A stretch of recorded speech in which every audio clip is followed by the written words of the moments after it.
Intellectual stew. Intellectual stew with James Kirkland. Powerful and provocative, prophetic and practical, Intellectual stew. informative and inspirational. How you gonna do better if you don't know what better looks like? I do. Intellectual stew. Come on, let's talk about it with me, the mind massager. Intellectual stew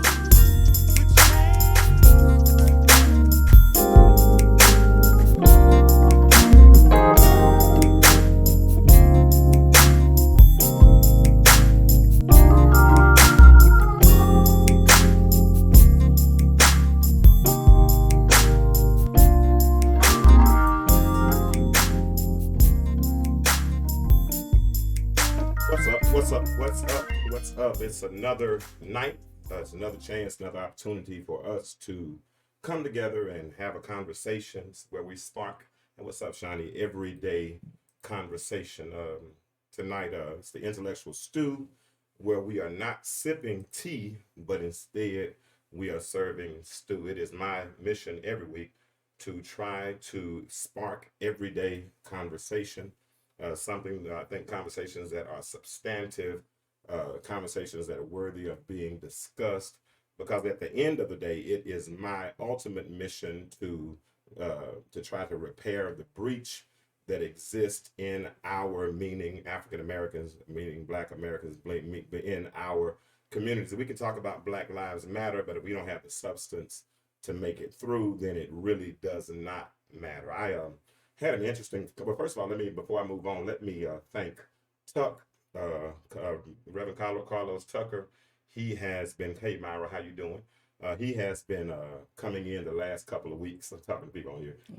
He has been coming in the last couple of weeks and helping me talk about the plot to destroy Black America. And we will get back to that subject, but tonight I just kind of wanted to freestyle and kind of talk from my head. I came in tonight and told Disco, I said, man, I have no clue what I'm going to talk about tonight.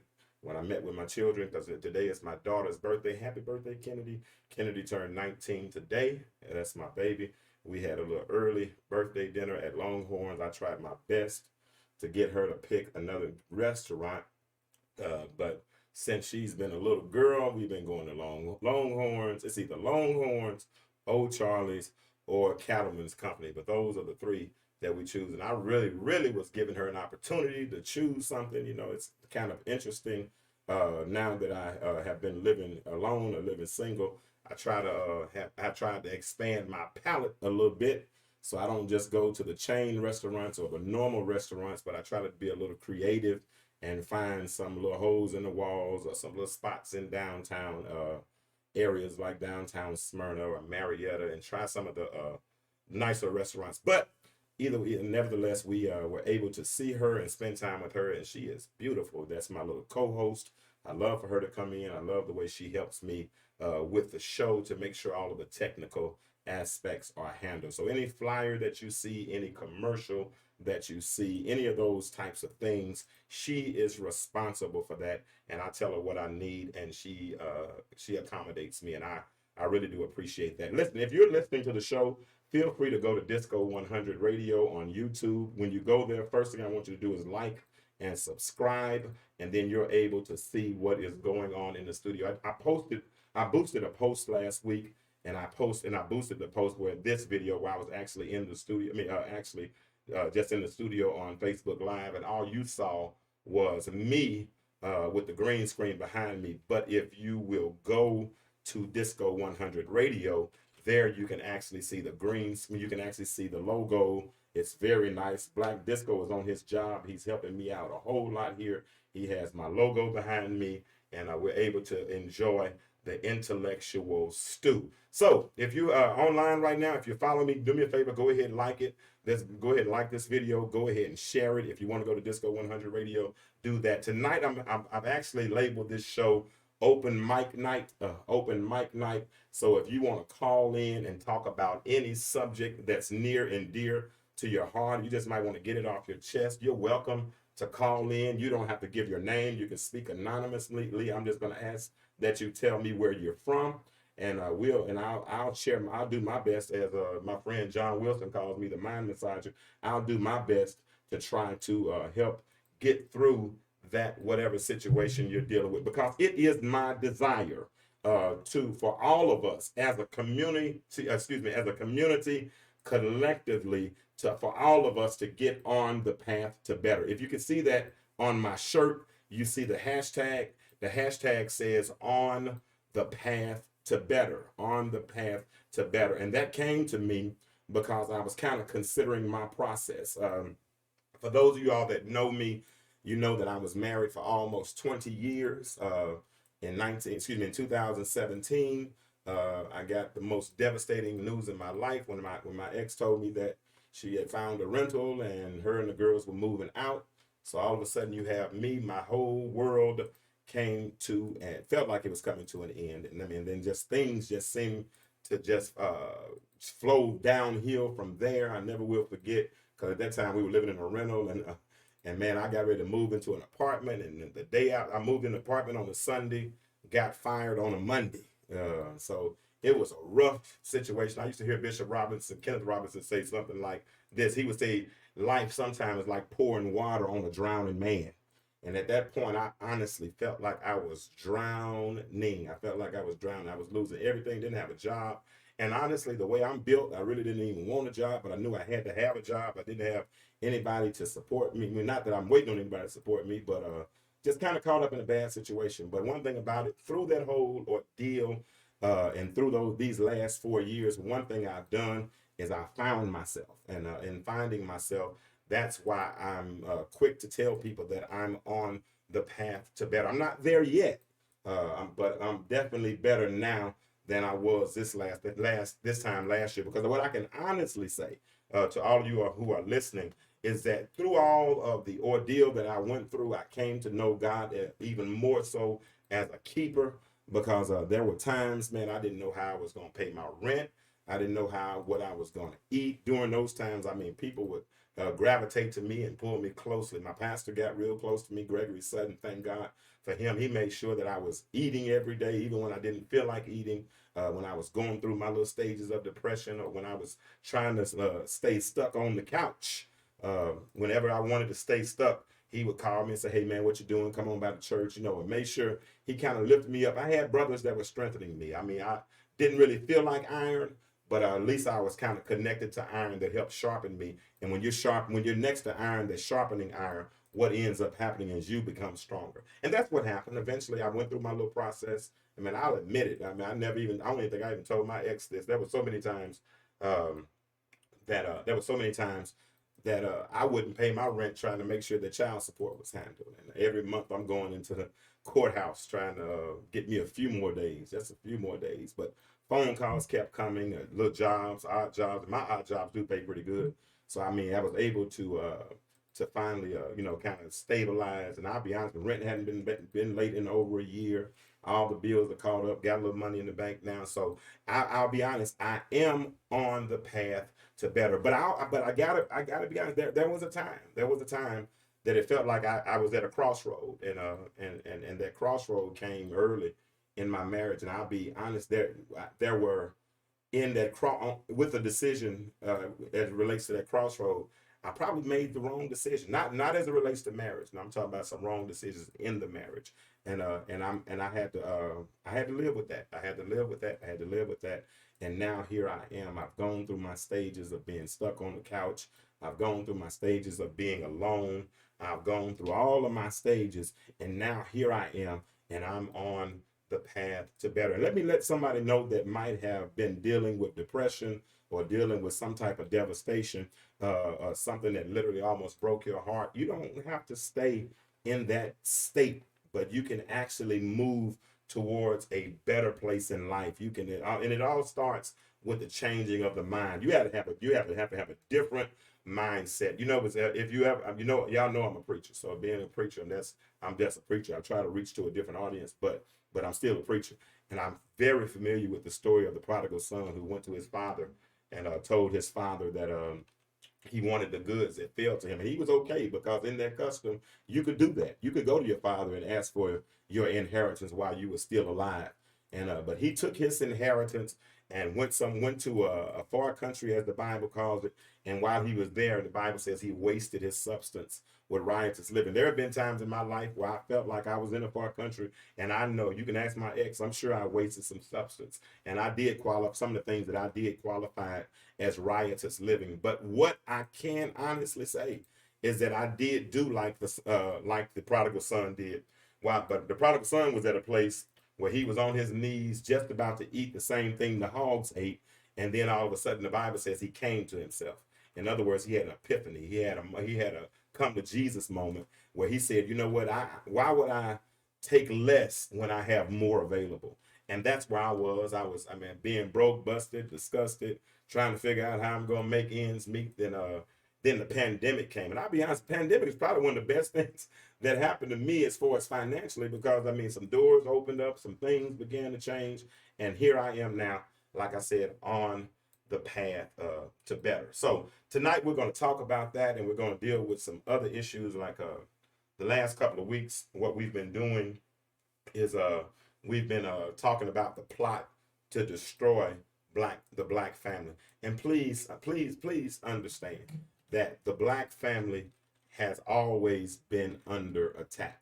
That's from the beginning. When they brought us here as slaves, they realized the best way to handle us was by dividing us. And if you can divide something, even the scripture says a divided house cannot stand, because what happens is that which is divided, now you have two halves instead of one whole. And one whole can do a whole lot more than two halves can, because when you got two visions, when you got two different people, now you got two visions. Two visions creates division. And one thing about it is, when you got two people pulling in different directions, it's hard to go forward when you're pulling in different directions. And so they realized as long as they can keep us divided, then they would be able to destroy our family, because they understood the strength that resided in black families. When the slave would go to the field and could come home at night, he had a hiding place, man, and that was in his wife, and that was in his family, because his family was his blessing. His family was his joy. And even my children today, I went out to eat with them, even with my ex, and even when we all go together, we're still family, man. We and her, I don't badmouth her. I don't think she badmouths me, because we raised three children and did and so out of all of that, what some would have called, and she probably was there quicker than I would, what some would call dysfunction, we were able to produce three functional children, man, and they're doing wonderful so far. So when we go out, we don't go out divided. Even now, when we got separated, the little speech we gave our children, she said, we want to make sure y'all understand one thing. No matter what happens, we're still Team Kirkland.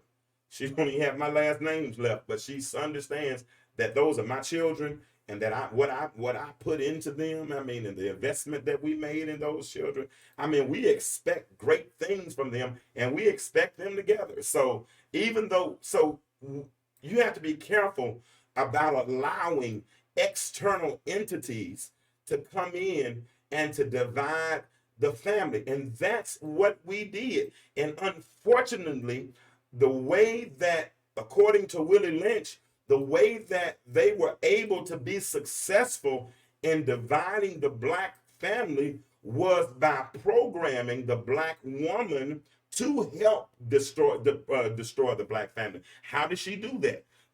What Willie Lynch said was, concerning the black woman and the breaking process, he says, we have reversed the relationship. In her natural uncivilized state, she has a strong dependency on the uncivilized male. In her natural, listen to this, in the black female's natural state, she has a strong dependency on the black male. Explain this to me. If in her natural state, I'm excited, I'm sorry.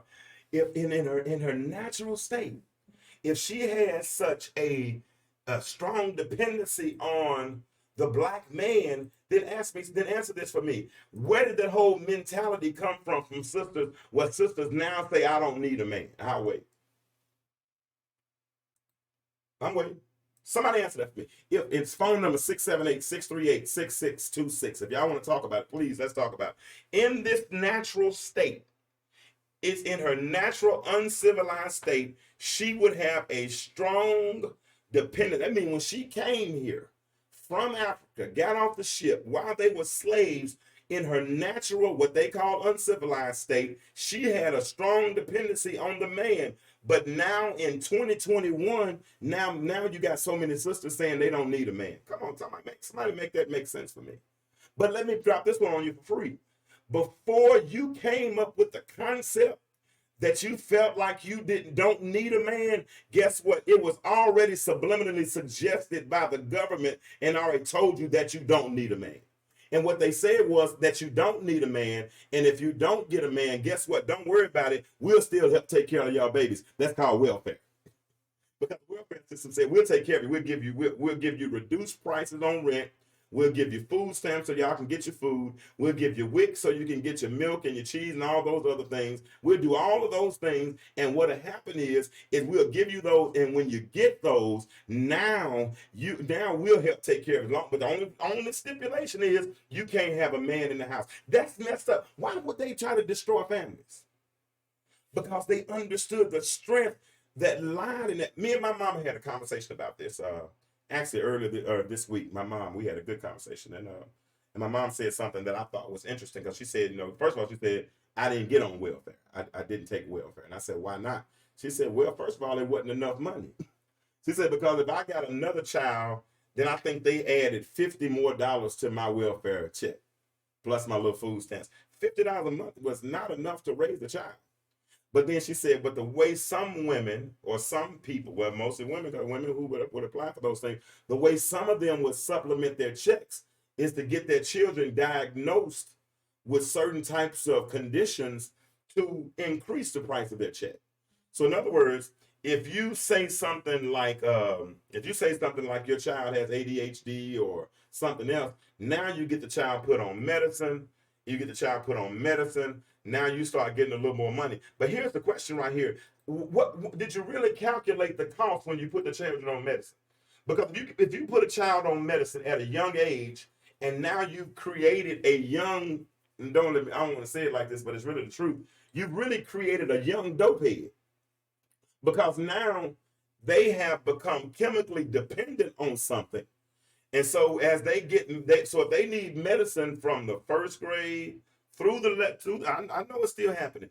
If it happens from the first grade through the 12th grade, and they've been on Ritalin or whatever kind of medication it is to calm them down, and now they're always in a euphoric state. What teachers are doing is they're teaching, and Shani, maybe you can help me with this, but they're teaching these little zombies now, because you're creating little zombies that are on this medication, and then you wonder why they can't learn. How are they going to learn if they're always medicated?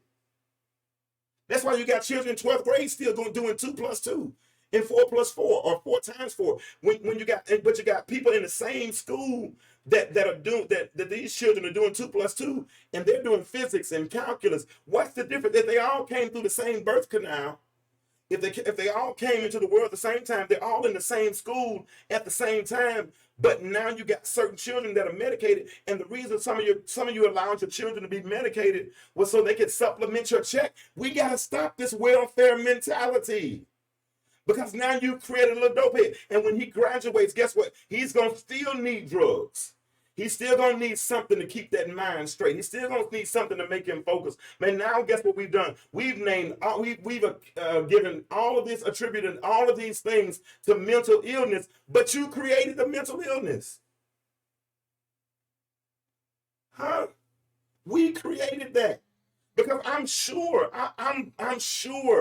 that ADHD was around when I was a child, I'm 49 years old now. I had my birthday last week. I'm 49 years old now.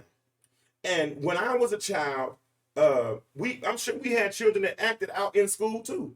But at Ridge Road Junior High in North Little Rock, Arkansas, if you got out of line, then you had to go in Mr. Ford's office. And Mr. Ford had this brown board that was about 1.5 feet long with holes in it. I ain't never have to go, thank God. But I was told about it, and you would get a paddling at school. We didn't want no paddlings. But you try to spank somebody's child now, or you try to discipline somebody's child now. But you created it, and you sent it to school. Now, how old am I? I'm 49. So I used to work in the school district in North Little Rock back in 1994. So around that to 1993, 94.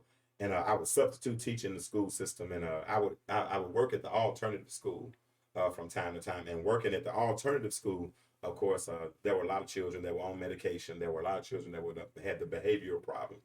And I remember one day I was working at an elementary school, and there was a point during the day where all of them wigged out at the same time. I mean, some started kicking and some started fighting, and one little boy scratched me, and then he bragged about scratching me, and I'm chasing him one down. A good thing I was still in shape back then. I chased one down the hall, had to bring him back, but then all of a sudden they gave them all medication, and in a few minutes everything was fine.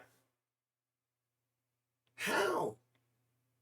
And these are the teachers that are afraid of, some of them are afraid of the children, and I get it. And that was bad in 94, so I can only imagine what it's like in 2021 in this cancel culture where these parents where parents won't allow you to discipline their children. And if you do, then you're going to end up on the news, or you're going to end up at the end of somebody's camera or whatever. But parents, you're not the one at school dealing with these little jokers.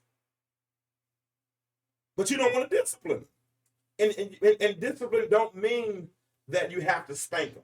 Discipline don't mean you have to beat them. Discipline is sometimes a stern conversation. I've had my 3 children that I raised. I promise you, and all Trey's 23 now. Well, he'll be 23 next week. Kennedy's 19. In raising my children, I promise you, I have not had to spank them, and I probably can count on one hand how much I spanked all of them in all of their years. I probably can. I mean, because number one, I don't like beating on people that I love. I just, I know he who spares a rod, spoils a child. I get it. But there are other ways to discipline children. Now, I had a new perspective because my stepmother used to discipline me, and I swore up and down it was abuse. I promise you, I thought it was abuse. Even as of recently, I thought it was abuse. And I've had to. There's some things that I've had to get over, man, for real. Because I think some of the stuff that I did with her, or how she disciplined me, even affected me in my adult life and how I deal with some women. I know my ex said something about that once before, but she disciplined me, and her way of discipline was like if I made a bad grade, she would make me go to my room, and I would have to stay in that room for 9 weeks, 9 weeks, 9 weeks, 9 weeks, and that's a long time. And 9 weeks, that's like what, 3 months, 2.5 months, and she would do that, and I ain't gonna lie, in my adult recently, last week and a half, month ago, I still view that as I started to view that as abuse. I didn't understand why you would make a child go through the same punishment that you make prisoners do, because that's kind of like solitary confinement by my estimation, but I thought about that, and sometimes what you view as abuse, really, it can be masked as affliction, and that's good. That's good, because the psalmist said it was good that I was afflicted, because and when I'm afflicted, then I learn certain things, and I didn't even realize some of the things that I learned, even sitting in that room by myself. And I had a good friend of mine. She and I had a conversation about this today, and she helped me see it a different way, because I think I was harboring some anger. I was holding on to some grudges that probably kept me from moving forward, moving in my relationship. And it made me almost put up some walls in my past. You know what I'm saying? I kind of said I kind of disassociated myself from certain things as it relates to my childhood, because I remember some of the things that were done to me, and I viewed them as abuse, but but really they were affliction. And it's good to be afflicted, because when you're afflicted right, and that's the purpose of discipline. Discipline develops you, right? Discipline develops you, but abuse destroys you. And so when you look back over it and you truly quantify what discipline is doing to your children, and here's the sad part about it, is that a lot of us that have had children, or that are operating in the capacity of parents, or a mother, or a single mother, or a single father, or whatever you are, a lot of us really probably need to hand our parenting cards in, because we haven't been put in a position, or we don't know how to position ourselves to effectively discipline our children. Because when you discipline your child, it should cause them to develop. I can remember sometimes, if it's ironic sometimes when you spank a child in love, that the first thing that child will do is he'll come up to you and he'll hug you and he'll kiss you and say, "Mommy or Daddy, I won't do it no more." They're not running from it, because some people need that type of discipline in their life. And they can tell if it's discipline by the love that you met, because love ought to have a face around it. It ought to be masked in discipline, and discipline will make you do certain things differently. But let's get back to that. We medicate a whole generation, but then wonder why we got a whole bunch of crackheads or a whole bunch of dope heads, because now they're doing stuff I don't even mean. I hear stuff with lean, meth, ice, all of these things. And what's interesting to me, they do them. I maybe can understand a little. I'm not going to say that. I'm not supposed to say that. But for real, these are things that if the statistics say if you try them, you might not come back from these things. And that's the last thing I want to do, is I want to try something that I hit one time. I mean, when crack hit the streets in 1986, I think 85, 86, it was people that became instant crackheads. And what's interesting now, 86, how many years is that? That's 14 plus 21, that's 35 years. So now, because y'all know it's some young grandmamas now, they brag about how young they are. I heard somebody say something about if you can steal this post about being a grandmama, you're not a grandmama at 40 years old, I bet you can't steal this post. Man, I'm 49 and don't have any grandchildren. So I don't know why people think that we're supposed to be have children so young in life, but then wonder why we aren't in a position to discipline them appropriately or care for them appropriately. Man, it was a struggle taking care of them 3 kids, man, and I can only imagine how hard it can be as a single mother. So that's why I think we really should have done things right. But going back to that, man, we 86. I remember, because I was 86, 87. Because I went to high school in 88. I think 88, 89, that's when crack started hitting the streets. Because I started hearing more about it. Friends started selling it. It started really hitting the streets hard, 89, 90. But what's interesting about that is, and I'm just rambling tonight, y'all. I'm just having fun.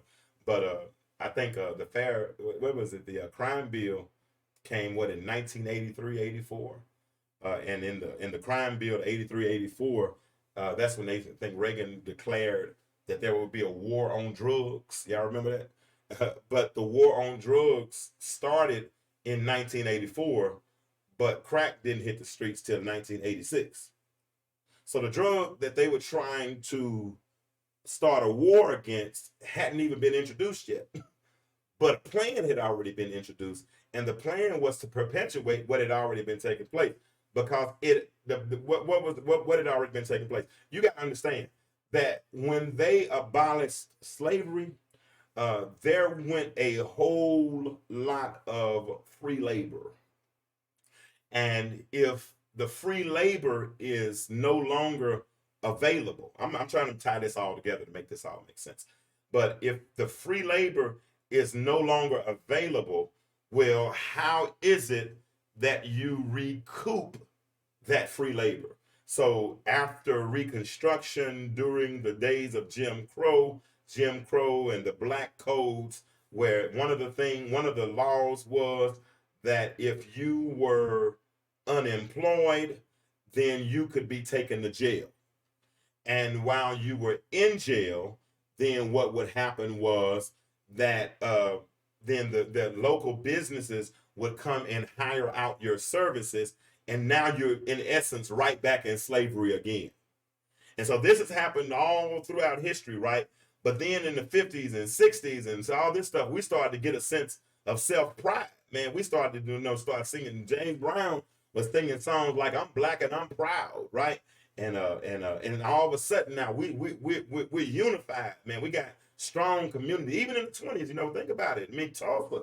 I mean, we all these years, man, we were getting stronger. We were getting stronger. I mean, we built Black Wall Street. We built the 9th Street District in Little Rock, Arkansas. We built Rosewood. I mean, when we came together collectively as a unit, I mean, we had our own grocery stores. We had our own doctor's offices. We had our own law offices. I mean, we dressed, I like the term they would use, we would dress to the nine. I mean, when they went to a Negro League baseball game, they would put on a suit and a tie, and they would put on a hat, and they would go out there, and the women would have on dresses because they had a certain sense of pride when they went to all of these different places. And then it was interesting because at the Negro League they would dress up, but at the white leagues they didn't do all of that. Man, we carried ourselves in a certain way because we had a certain sense of pride. There was a familial structure in place where there was even though we were kind of acclimating or acquiescing towards the egalitarian culture, because even though we came from a communal culture in Africa, as we began to acquiesce and acclimate to this egalitarian culture, we still had a certain sense of pride because it was a husband, it was a wife, and we had children, and we went to church on Sunday. And I know y'all say that that's the slave master's religion, whatever, miss me on that one. But all of these types of things that went on, we had a certain sense of pride. But look at us now, and they knew it. They knew it, and so what they always tried to do is they tried their very best to divide us the very best they could. So here comes Fair Housing Act of 1967. So now all of the successful people in the hood or in the Black community or on the other side of the track, now they have an option, right? Now they don't have to stay in the hood. They can move across the tracks over there where the other people live. But what I couldn't understand is why you go where you weren't wanted. Why did you move out of an area where you were strong and had strength? And our schools we were learning about Black history. We were learning the things that we needed to learn. But because they said we could, we did. And when we left, guess what? We left our people exposed. I remember I read a study one time, Robert Taylor Homes in Chicago. I think they've been torn down now. But they said at that time there were like 89%, something like that, single mothers living in those homes. Why? Because we allowed an outside entity, we allowed the enemy to come in and to destroy our families. Because now when we move to the other side of the tracks, even though we're getting crosses burned in our yard, and because we're getting egg and getting things thrown at our houses, and we're being treated like animals, man, but because they said we could, and because I got the money, I get it, do what you did. Do what you did, and look what it left. It left us just like we did. And now the same hoods that used to be thriving, that used to be vibrant, that used to be bubbling, a lot of those same neighborhoods are desolate. A lot of those same neighborhoods are being destroyed, they're being decayed. Why? Because they lack leadership. They don't have people that are coming in. And I've said this before, and I'll say it again. What happens oftentimes is that we function in dysfunction for so long that after functioning in dysfunction for so long, now dysfunction seems normal, and we begin to operate with a new normal. Tell me how that works? That's where we are, because now the society said you don't need a man. Yeah, but they told you that before we did it on our own. They said you don't need a man. They said they'll supplement that check. They said if you can't have a man in the house. They said as long as you do this, then we'll take care of you. And we exchanged it, right? And we exchanged it. And then people learned to live off of less. I had a conversation with a young lady, and I tried to hire her to come sell insurance now. And the numbers I was throwing at her were real numbers. I mean, I was telling her that, if she does this right, she can easily make $10,000 a month. You do the math. $10,000 a month times 12 is $120,000 a year. You do that. If you do it right, if you follow the system, you can make this kind of money, right? And she said, well, will I still be able to get my refund check? Okay. I started to do some math in my head. I said, well, how much is your refund check? She said, a refund check might be about $10,000. So okay, cool. I said, how much you make on your job? She said, I think, and I'm gonna use a higher number. I think she said $14 an hour. So I'm doing math in my head. If I'm wrong, somebody that's looking, use a calculator to help me out. So if you do 40 hours at $14 an hour, I think that's $560 a week. Somebody add this up for me. $560 a week times 52. So we're gonna say it's 52 weeks in a year, which it is. So 560 times 52, what's that, around 28,000 and change, somewhere in that neighborhood, 28, 120. I'm not 100% sure, but I know it's not 120,000. So if you got 20, so if you make, let's say 30,000, let's use the easy number. You make 30,000 on your job. First of all, they're gonna take taxes out of that. So go on and just take about 25% out of that. So 30,000. So 30,000 just went down to, if you take 30%, that's 7,500. 30,000 just went back down to 22,500. And even if you did get a $10,000, I'm doing this math in my head, y'all. Even if you did get a $10,000 refund check, 22,000 plus 10,000, I don't care how you add that up, that's not but $32,000. Okay, so but I offered you a job with your personality, with your mindset, the way you talk. What is it? 29. Okay, 29K. So I was in the neighborhood. So the way she talks, the influence she has, everybody would probably buy insurance from her, because insurance really is not as expensive as people think it is. And you can stop with all these GoFundMe's and all this stuff to find it. GoFundMe was never intended to come in place to help y'all pay for your loved ones when they pass away. That was not the purpose of GoFundMe. GoFundMe uses for certain certain charities, or if an emergency comes up, all those type of things. But there's insurance in place that you can pay about the same thing or less that you pay for your cell phone, and you can make sure that you are covered in the event that you pass away. But she could have made $120,000 a year, and when you sell insurance, you are a 1099 employee, which means that the government does not take a mask and a firearm and rob you and strong arm you and take your money from you, but instead they give you, when you're 1099, you get all of your money. And so you write them a check at the end of the year. You basically tell them, well, I'm gonna write off this dry cleaning, I'm gonna write off this telephone. Well, I got an office at home, so I'm gonna write off a portion of my rent. I got all these things. And then you write them a check. Now, even if you wrote them a check for 20 grand, what's 120 minus 20? Yeah, I'm gonna wait. Y'all tell me, please. 120,000, even if you write a check for 20,000, is $100,000. That's the kind of money that's available. But in order to do that, you got to come out of this welfare mentality. But we don't understand. The welfare mentality came from subliminal suggestion. And what they did was, in the process, they devalued African American men so much that they made you think you don't need us. You do. And you know what? Sad part about it is, the they that everybody talks about is really a non-existent person.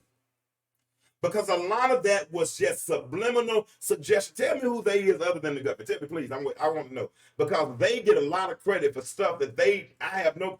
First of all, who said that black women didn't need black men?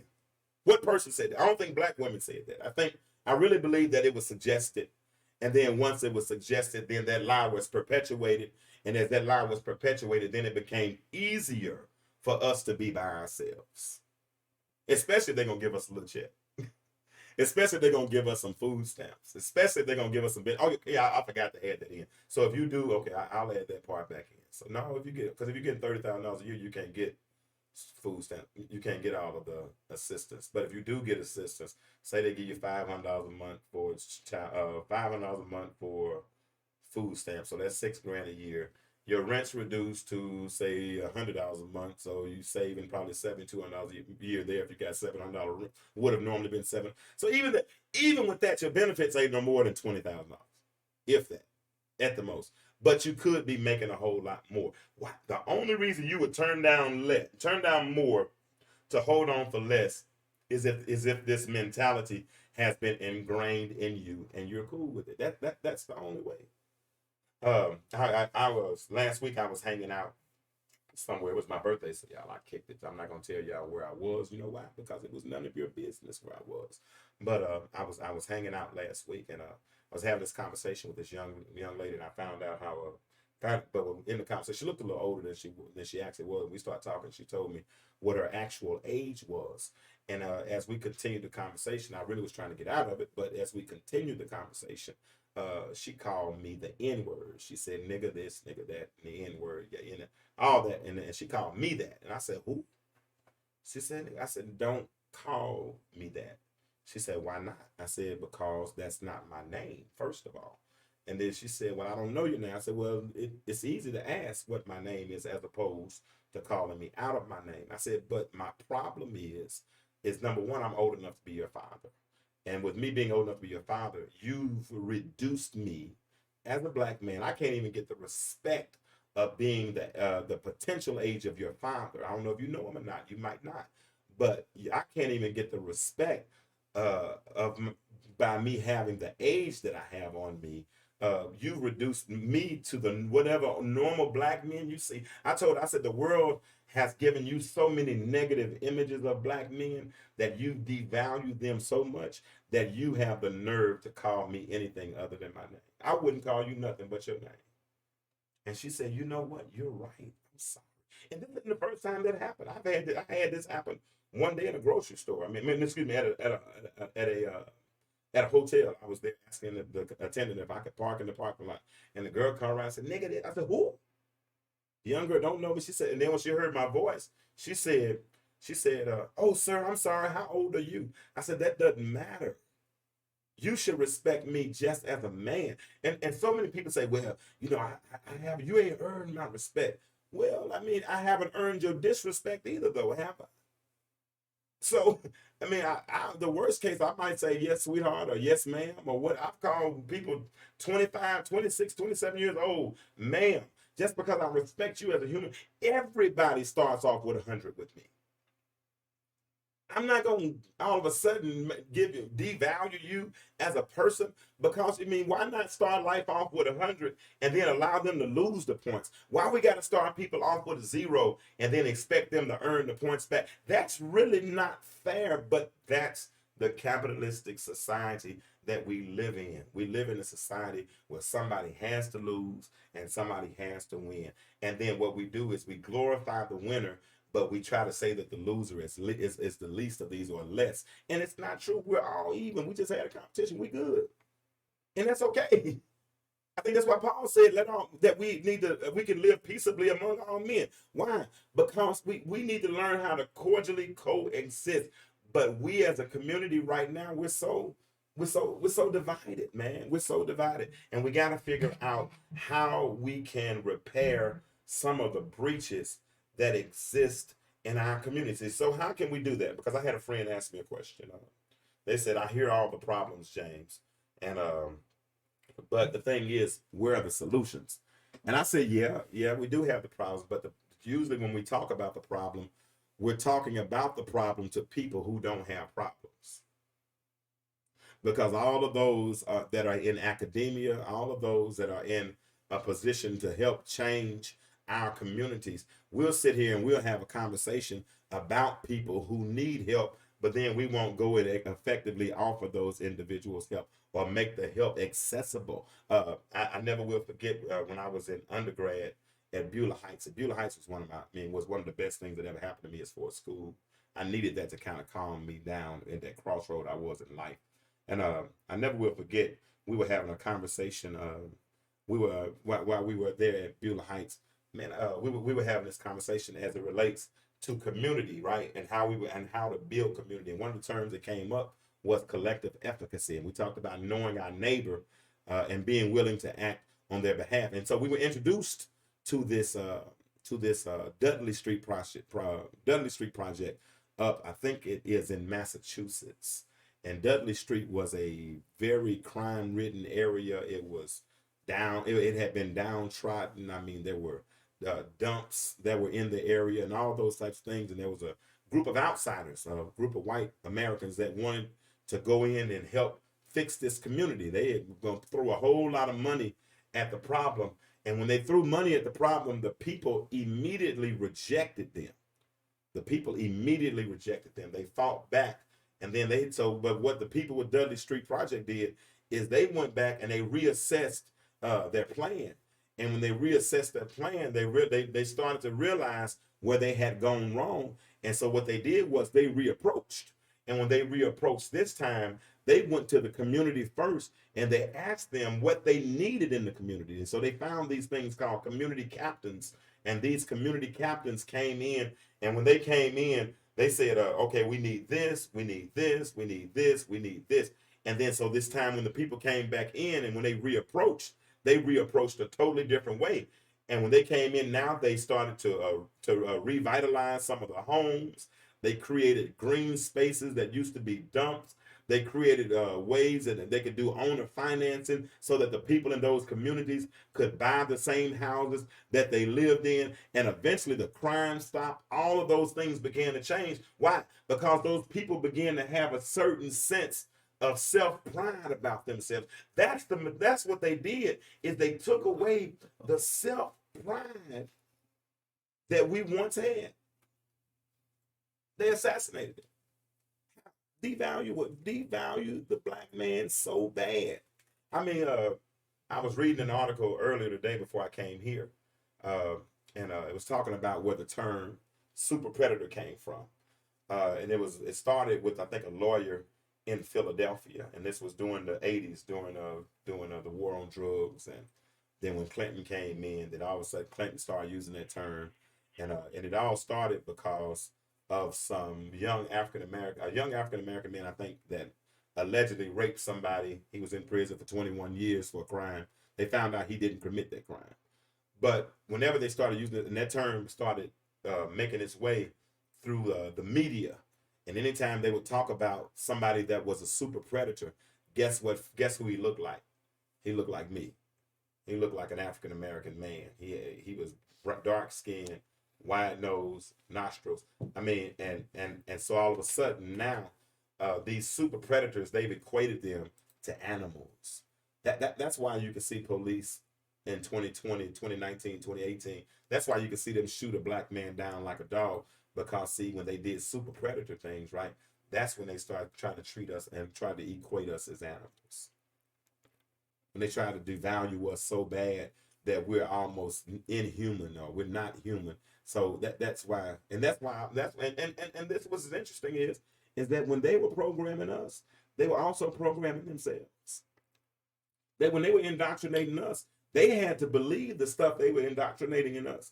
That's why when they see it was so amazing to me, man. I mean, when Mike Brown and Trayvon and all these people, when they were getting killed and all these things, there was video that people were seeing, but they were looking at the same video and coming up with different scenarios.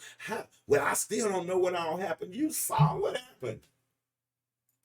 The boy was in the park, 12 years old. Police pulled up. 12 seconds later, he's shot. You saw what happened. When the man in South Carolina, Walter, whatever his name, I forgot his name, Walter Scott, was confronted by a police officer, he took off running. This policeman took his time and literally aimed and shot this man in the back. You saw what happened. When that man was selling those, Jeffrey Garner, whatever his name was selling loose cigarettes and ended up getting choked out by all of those policemen. I mean, your selling cigarette is not worth your life. At a certain point, common sense ought to come in. And if common sense don't show up, common decency ought to make an appearance and say, you know what? I ain't got to choke this man out over a cigarette for real. But the reason you can do that is when you've looked at someone and you don't value him, or you don't view him as an equal. You view him as something that's less than you. That you view yourself as being superior or supreme. That's why I say black people can't be racist. I know that's controversial. I get it. But most people who say that black people are racist, they don't take the time to do some critical thought. Critical thoughts teaches you that racism and prejudice are two totally different things. I can be prejudiced and not like you, but I can't be racist unless I'm able to oppress you or to keep you down some kind of way. If I can't oppress you, or if I can't affect your life economically, if I can't change your condition like that, then there's no way. We ain't even what country. No, I'm not gonna do that part of it. But I'm not gonna say that. But that happens when they think they're so much better than us, and that our lives don't matter as much as their lives matter. Our lives matter. But you might not hear me say certain statements and certain. I might not stand in a picket line or certain things like that. But I'm trying to help build the minds of those that are in our communities to help us, if anything, just view life a little bit differently. And not only that, not only to view our lives differently, but what I'm trying to do is I'm trying to get us to, here it is, I'm trying to get us to understand why things are like they are, and understand why we are where we are, and just understand, also to understand that life was a process. We didn't just wake up like this. We didn't just wake up divided. We didn't just wake up with an